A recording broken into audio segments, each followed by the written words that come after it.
Ифтарга бөлүп жарып ооз ачырган болобу? Мисалы жакында туугандарыбыз бирип чогуу ооз ачуу кылышыптыр дагы, ага бизди жолдошум экөөбүздү чакырышкан жок. Эчтеке урушкан деле эмеспиз дейт. Болгону биз бир аз кыйналып, акча тыйындан кыйналып жатканбыз. Ал ифтарга бизди кошпой коюшуптур дейт.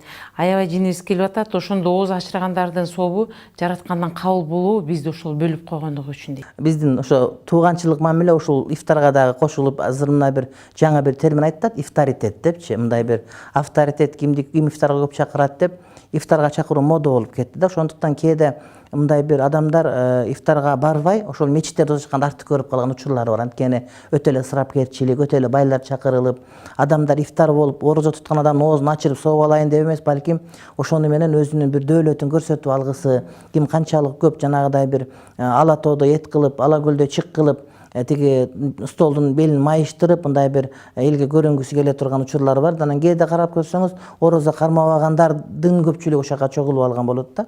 Эми адам өзү чакырганда өзү билет. Ал кимди чакырып, кимди койгондо аны биз күнөө эле албайбыз. Бирок эми жанагы ала койду бөлө кылган жүнгө жарабайт дегенде туугандарды бөлбөгөнү жакшы. Мисалы үчүн жанагы тууган ошол колундан келбей турган учурда тоготпой койсо, андай жакшы эмес да. Жанагы бирде жигит жөө жүрөт, бирде жигит төө минет. Төө мингенде жигитти тегеректеп эл жүрөт, жөө жүргөндө жигитти келекелеп эл күлөт деп, келекелегендей кылып антип чакырбай койгондугу анын адамгерчилиги эле. Бирок ага таарынын кереги жок. Анткени эгер ага таарынса, анда ошонун деңгээлине бул адам дагы түшкөн болот да. Ошон үчүн ал чакырбаптыр, демек мен орозо кармаган соо мага насип эмес экен деп ар ким өзүнүн үйүнөн ычканга аракет кылганы жакшы. Менимче таарынын кереги жок. Орозо таарынбай тургандардын айы.